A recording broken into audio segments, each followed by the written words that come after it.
Hey, what's up? It's Dominic D'Angelo. I'm of Studio1Sports.com podcast, Heat Wrestling, and for a little bit of SCScoops.com too. Why not? Hey, but I'm here with Mr. Robert Carpos, WE Creative _ish. It's a Friday. TGAF, Robert. I don't know what's going on. There's different boxes, there's different graphics. I don't like change. And there's a lot of change going on right here. Sorry, this is what I like missed 2 damn days of work, of this work, because I had to go do like shoot job work. And it felt weird because I was on a call, and at no point during that call did I get to talk about Blue Chew. That's isn't that well? You could have brought it up. Why not? Oh, it could have come up. Hmm. And no, it's too early. It's That too early. wasn't time. There's a ticker at the bottom. Are we doing stock? What's going on here? I I love feel this. like There's a whole hmm layout. There's like funky 70s. I miss the background. I like our background. Was that cool like I dirt could bring that sheets? back a little. Yeah, maybe we tweak this. We'll We keep that. experiment. It works. There's a lot of Dom's head, is what I'm seeing. It's Yes. just like a lot of Dom's dome. It's the way of the format. I also love you wearing, and now you pull back. I see that stupid Jets sweatshirt. Enough of this. Let's say hi to the folks joining us here. Willie Thornbrew says, "Does Drew McIntyre get promo time tonight?" Oh, we will be talking SmackDown. Devin Dowling throwing us an Ayo. Mikey Ward 889 says MJF and Colby Lopez. Who's that? It was super weird seeing somebody that I love talking to somebody that I'm not a huge fan of. Oh, Dogs and cats living together. Kevin Kellum yeah. says MJF versus Rollins would be an interesting match. Surface level observation. I was going to say we should bring Kevin Kellum on, and you had him on one of your other 35 shows. Yes, I did. He made a big run in on the other night when we were talking live about I think it was Ricochet. I can't remember what we were talking about. But I had him on. It was great to have him. You are like a media mogul. I'm trying. I'm like a cog in the machine at this point. I thought this was a two-man operation. I am one of dozens, hundreds of folks. By the way, Kevin Kellum will be on at some point. He has got a comedy special coming out, Kevin in Hell, that I got to preview a little bit of it. Oh, Oh did you? I man, didn't know that. that's kayfabe. None of us heard any of Oh. that, but yes, I may have gotten a snippet of some of that stuff. And holy cow, kids! It's fantastic. Dre Owen says, "Hello, RNI. No Jackie Redmond slander. Thank you." Scott Chapman on Working Stiff, Uh-oh. totally out of pocket, just going off on Jackie Redmond, who not only am I a fan of, friends with Jackie. So wasn't super thrilled with that, but I am thrilled to see Cammy Star is here saying, "After morning, guys, what a day, what a Friday, what a week of wrestling it has been." To think 1 week ago we were like, "What's going to happen at the Royal Rumble?" And here we are 1 week later, going, "What the hell happened at the Royal Rumble?" Yeah, Robert, how do you feel? Okay, you gave your opinion about the Roman Punk exchange. Has anything differed for you since the dust has settled maybe just a little bit throughout the week? And you've been away. It still stinks, and it's they're making life more difficult. Hmm. And going into SmackDown tonight, we've been praising SmackDown over the last few weeks. This 3 hour transition, somehow, some way, probably because they stopped listening to your good close personal friend Road Dogg, just taking Or they shots, listen more. or they listen more. But let's be real. The 3 hour version of SmackDown has shown that it is a really robust, well rounded roster, really robust, well rounded program.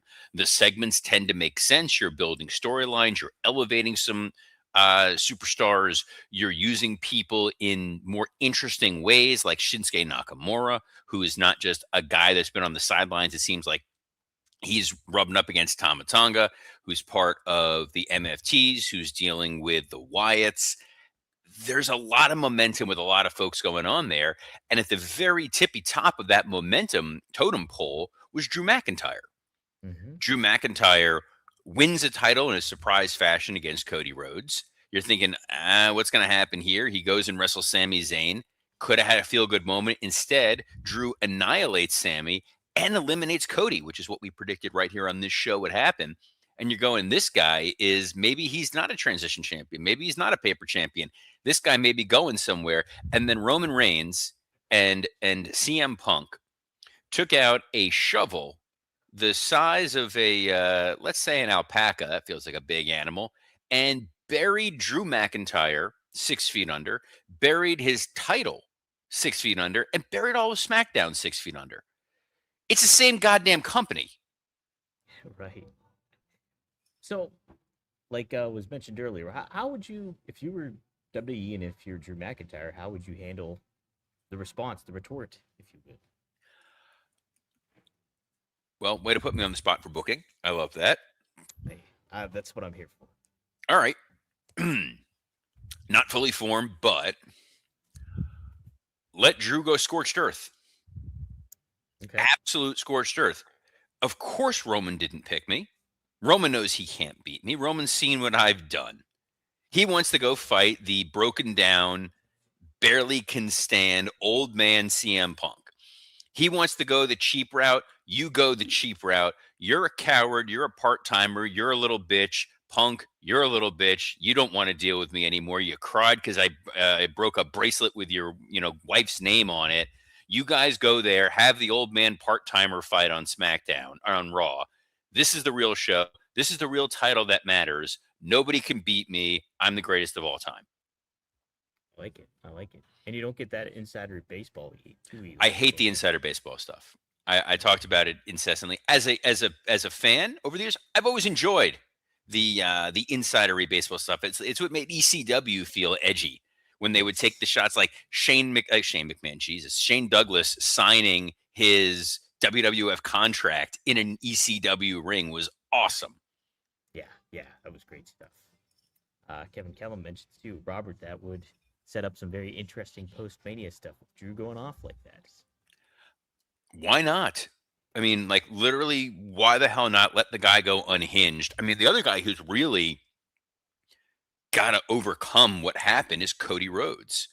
It's again why this story was so perfect that they just whiffed on it.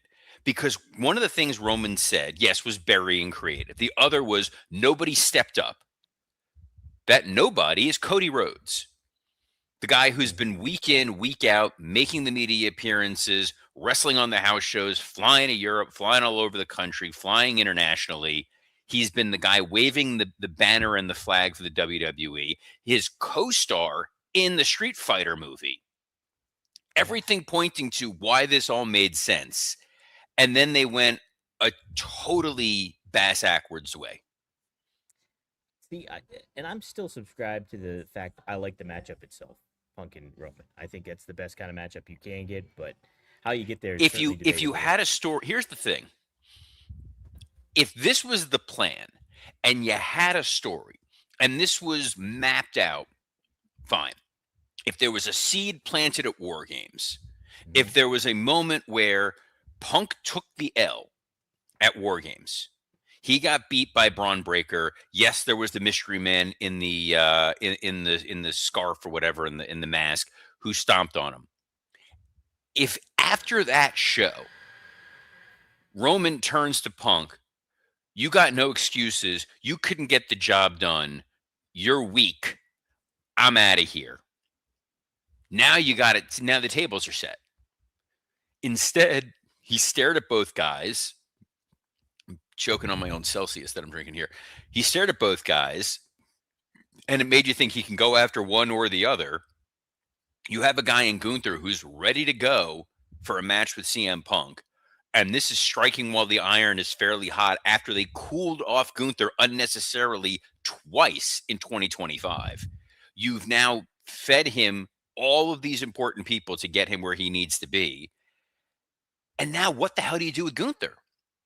I talked about it with Scott Chaplin. It's like maybe you find a way to get to him versus Brock. Yes, right? But who cares? Put his career on the line, like for that? No, if he survived Janelle Grant, he can survive anything. His career is fine. It does leave some stuff open, and creates a lot of confusion. Which, I mean, how are you going to capitalize? But I think going back to Drew, his ability on the mic is bar none, really, really, really good. So if anybody can dig themselves out of that burial, it's him. And so maybe they have the confidence that he's capable of doing that. we'll see that tonight. So. Look, go one step further. Just turn it into Roman historically makes bad decisions when it comes to WrestleMania matches. Hey, Roman, how was your main event match against Dwayne? Oh, that's right. Everybody threw up all over themselves because they didn't want to see it because they don't want to see you. And when you actually fought someone worthy of a challenge, you couldn't handle Cody, and yet I did. Like Mm-hmm. it's there. There's a Yeah. way for him to theoretically pull the nose up, but don't put him in this position in the first place because there is absolutely no world where this was the plan. All due respect to the BS world of WWE Unreal, which is about as authentic as Dom's coffee that he's drinking right there. We know it's whiskey. We know you're just a degenerate. Unreal, they script the stuff to script the stuff. It's fine. We're going to show you behind the scenes, quote unquote. Yeah, because Michael Hayes showed up to a meeting and had an idea. Come on. I got an idea. Well, We what didn't if we talk put about this. Roman in there with Punk? What did you think? Did you catch the Michael Hayes' comments about Chelsea Green and stuff? It's Michael Hayes. Mm-hmm. His comments on anything are going to range from "you're an idiot" to "we now need to write a check to the NAACP." It's kind of the realm of what winds up happening. His comments on Chelsea Green were that she's someone who elevates other people. I know what he meant. Mm-hmm. No one is looking at Chelsea Green as she sits right now and says she's a bigger star than Rhea Ripley. She's a Right. bigger star than Bianca Belair. There's plenty of talents who have not been bigger star, like have not been a bigger star than Steve Austin. Mick Foley is not a bigger star than Stone Cold Steve Austin. Mick Foley Right. is a world champion and was a guy who was able to kind of carry the company for a window of time. It's how you interpret it. Chelsea, you can put in any role in any spot, and she works. You want to make her a mid-card champion. You want to make her a tag champion. You want to put her in a feud where she gets tossed in a dumpster. She'll make the most of it. She's a versatile utility player. Certain folks at the top who are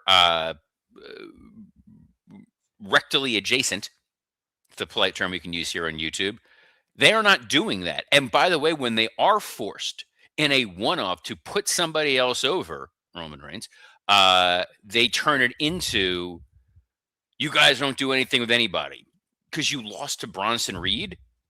And there was, a plan. And then Seth Rollins got injured on that exact same show. On a year where they're trying very, very hard to wrap up a John Cena retirement storyline, which took up 365 insane days where none of that made a lick of sense. Yeah.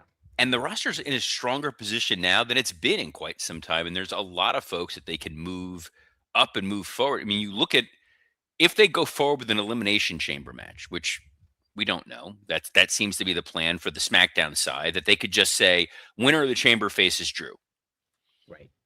rather than putting Drew in the chamber, which would have allowed them to take the title off of him and da da da da. So if it's Drew versus whoever, you can theoretically put Cody in that chamber. You got Jacob Fatu, who makes sense in that chamber, Randy Orton, who makes sense in that chamber, and then 3 open spots that you can fill with a Damian Priest, a Solo Sikoa, Trick Williams. You could, if you want to strap the rocket to Royce Keys, put Royce Keys in that elimination chamber and see what that guy does. You've got Aleister Black, who you can easily bring back and put into that spot. You can throw Miz in there. You can throw Dragunov in there. Chris Jericho. Who? Oh, you know.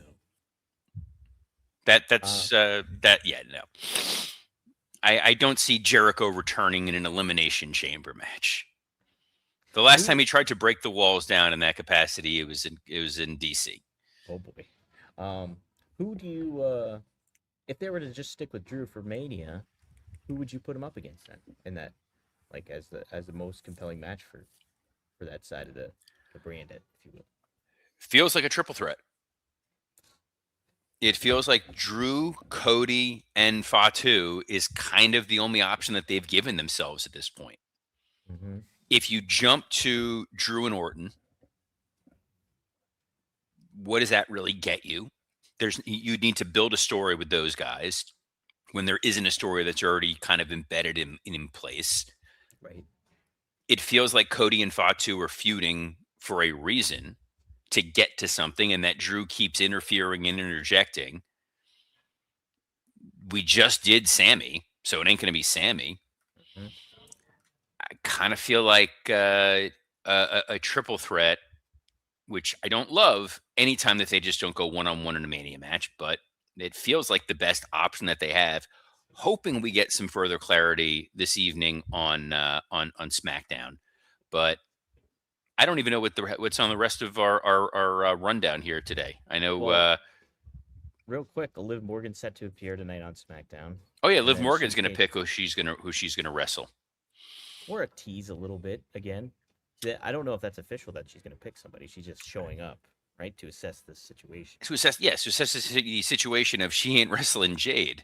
Um, Kevin Kellum asks, do you do night one to night two Path for Mania, Fatu versus Cody night one, winner gets Drew night two? He brought that up on my other show. Yeah, that's a good. Okay. What do you think of that? Pitch, Robert? No, I think you need the poster match. You need a story. Mm, You need something in place, because then whoever doesn't win on night one is going to probably interfere on night two. interesting. And you want to make it as easy as possible for the largest audience imaginable to tune in and understand your story. So if you've Hmm. already got a match and it's on the poster, you're good to go. And if it's one of your big world title matches, you can't do that. Not to mention the fact that night two's main event is going to be Roman Reigns versus CM Punk. Yeah, yeah, They're going to absolutely. give Punk the unquestioned, yes, you got to main event Mania for real. Yes, Virginia, there's a Santa Claus. You are a real boy, whatever the hell you want to say. Like, he gets his real main event as opposed to last time where it was like, well, you kind of main evented. Right. Hmm. Okay. Some interesting things. We'll hopefully some of this gets solved tonight. We'll find out. We'll find out. Hey, somebody's two people solved maybe a little bit of beef. I don't know. We had MJF cross paths with Seth Rollins. What'd you think of that there, Robert? Was that kind of surprising? That I mean, they're both at the Super Bowl, so it does make sense. They're making appearances and doing little interviews and all that. So it was a matter of time, I suppose. And no better place than the Super Bowl, right? Why are people surprised about this? This isn't like the way people responded to this. This is like seeing the MSG footage where it was like, wait a minute, Uh huh. he's a bad guy. How are they in the same? Of course they're going to be professionals. They're going to see each other at a major sporting event like the Super Bowl. They're not going to brawl with each other. They don't outright hate each other, and it's for the general betterment of the business.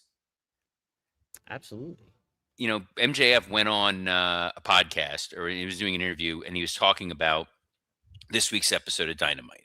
And the difference between AEW and WWE was in the main event of Dynamite, the crowd was chanting a politically charged chant that we can't repeat part of due to the language, but I believe it was telling ICE to masticate itself. Interesting. And he said, we let that chant play out, whereas other companies would censor that chant. I love Max. He is my third child, but they would censor the F bomb.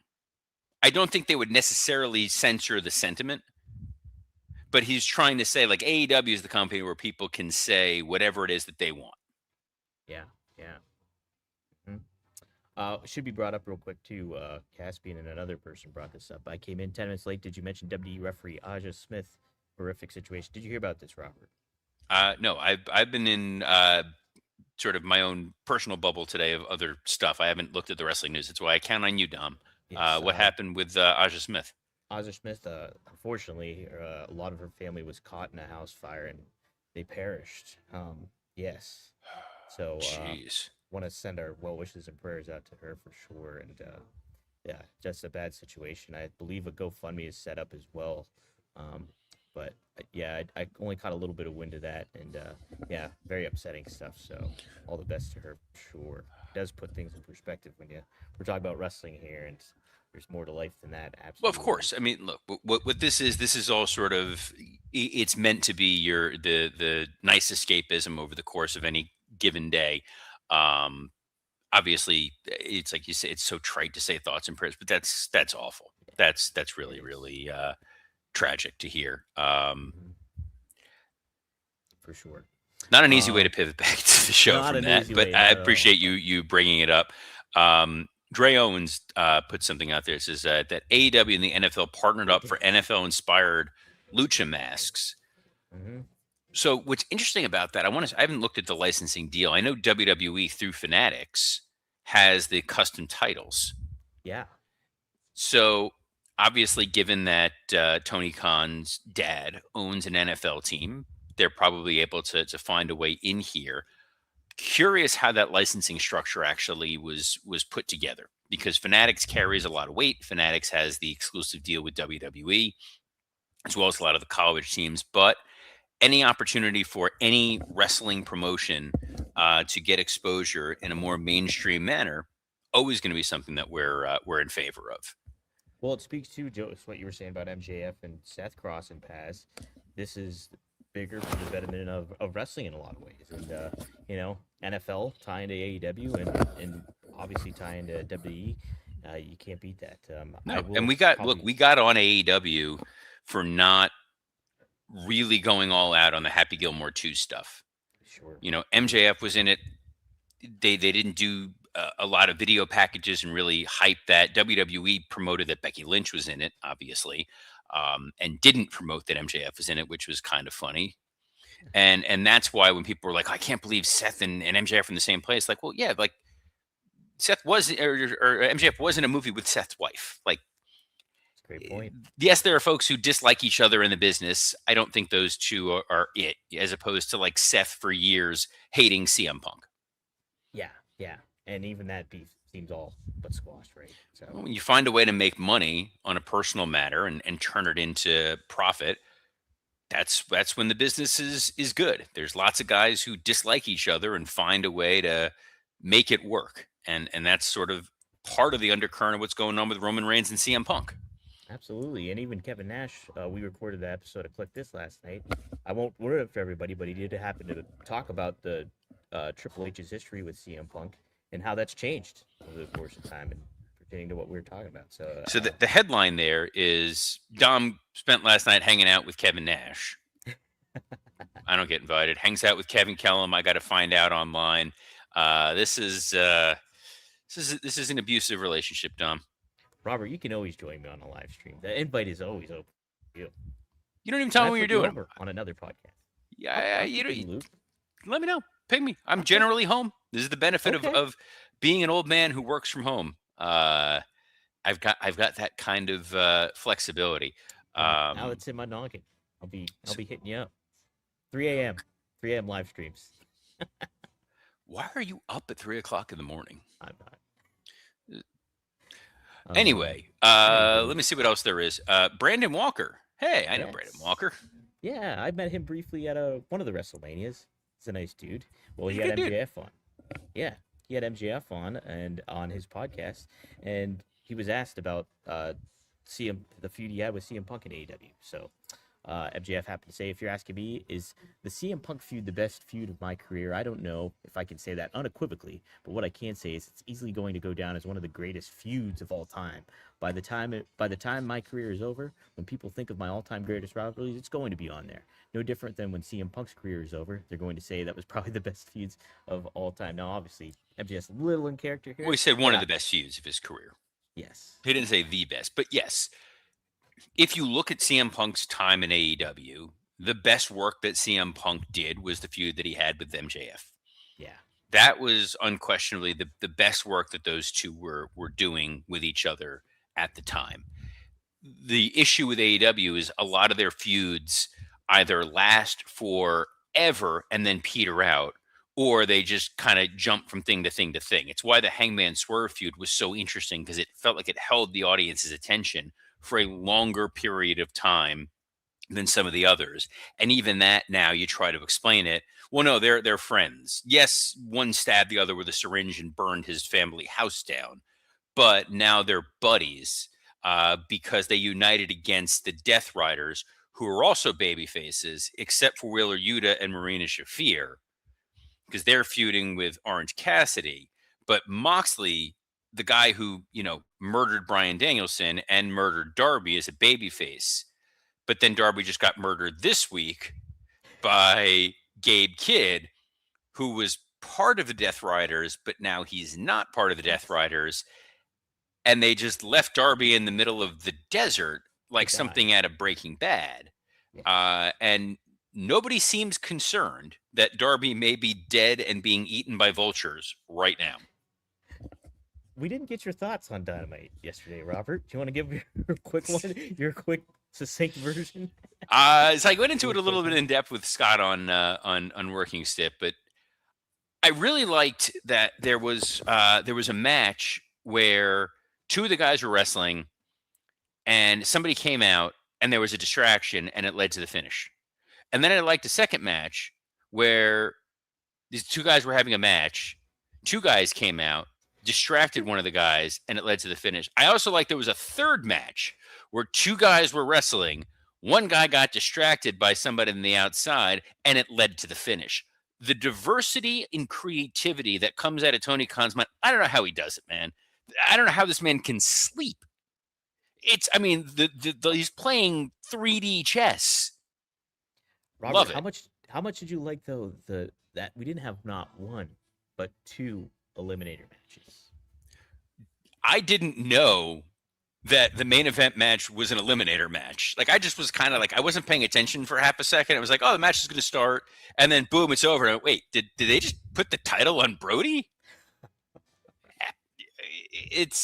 I hate the eliminator matches. I hate the idea of them. I hate the fact that Penelope and Megan had a great match with the Babes of Wrath, and they're not going to get a better match out of these four. Like, you kind of did the highest and best thing. It's not like Flair Steamboat, where every time they get in there, man, this is going to be amazing. It's not like Ilya Dragunov and Carmelo Hayes, where when these two get in there, they have like magic. It's a rabbit got pulled out of a hat. Let's, be thankful that match happened. That should have been for the women's title. I'm sorry, the tag title. Just put the tag titles on them. Let's move on. We'll see. And Ricochet got a nice win over Jack Perry, and that's the only thing about Ricochet that happened this whole week. That's it, Robert. That's it. He's been very radio silent, I think, otherwise. We haven't heard anything from him. I like Ricochet. I'm friends with Ricochet. Mm-hmm. This is kind of I don't know. I'm genuinely kind of at a loss. It's funny. It is funny. It's interesting. I like Jimmy Corderas as well, which is why this is tough. Jimmy and I are friends. Like, Trevor and I are friends. Like, I want to be like, guys, like, just get along. It's Ricochet being upset of how he was used in WWE and saying that they took away his love and passion for wrestling. And I think it's how you choose to look at the wrestling business. Is it business or is it performance art? Mm-hmm. And it's a little bit of both, but in WWE, you know that it's going to be more business than performance. It's kind of the best analogy I can give, and then we can wrap this sucker up. I'm a big fan of Patton Oswalt. Love Patton Oswalt. Yeah. I think Patton Oswalt is a hilarious comedian. I saw him years ago when I was at WWE. Unfortunately, we were all seated front row, and he asked, "Oh, what do you guys do?" And we told him, and then he spent 20 minutes just burying wrestling. Yeah. Are you sure you want to come see me? I'm not wearing baby oil. Like, thanks. Patton Oswalt was on a television show called The King of Queens. Right. The King of Queens is what happens when you take refuse and put it into a garbage disposal and just turn the disposal on. That's the noise. But he was getting paid a whole lot of money. And there's literally an episode where he just stares blankly at the camera the entire time he's on camera. It's legendary. It's famous. He's just completely blank face planking, like, in the background, like, I don't care, because this has no creative merit. This is simply commercially paying me a lot of money. It's what you're going to get with a lot of folks in WWE. When you go to an AEW, you get to paint with all the colors in your palette, depending on who you are. And that's why a guy like Ricochet feels like I am an evangelist for this company, because they let me do what it is that I want to do. And that was where AEW had the chance to really differentiate themselves. The problem is not everybody has gotten that opportunity. You look at Rusev, you look at Aleister Black. Those guys are very creative. You're like, oh, they're going to go hog wild here. Wasn't necessarily the case. So the grass is not necessarily always greener. Ricochet feels more empowered in AEW than he does at WWE. I was aware when he was in WWE that he wasn't thrilled with his time there and was like, I'm just kind of going through the motions, because he is an incredibly talented wrestler, and we are two incredibly talented hosts on a very confusing graphic situation going on here. But I like it. We'll get used to it. We'll be back on Monday, as we are every Monday through Friday at noon Eastern, on a plethora of platforms, including WWE Creative _ ISH account, the at Dominic D'Angelo X account, the at SE Scoops X account, and on YouTube on Podcast Heat. And your thing is covered by the live graphic. I don't know. Studio One Sport. It changes on a weekly basis, but wherever you get us, however you watch us, if you listen to us in audio form, video, you get the written transcript somewhere. We love you all for it. And until then, on behalf of the man with more friends in wrestling than anybody I know, Dominic D'Angelo, I'm Robert Karpolis. Best of luck in your future endeavors. I'm of the people and not a people's champion.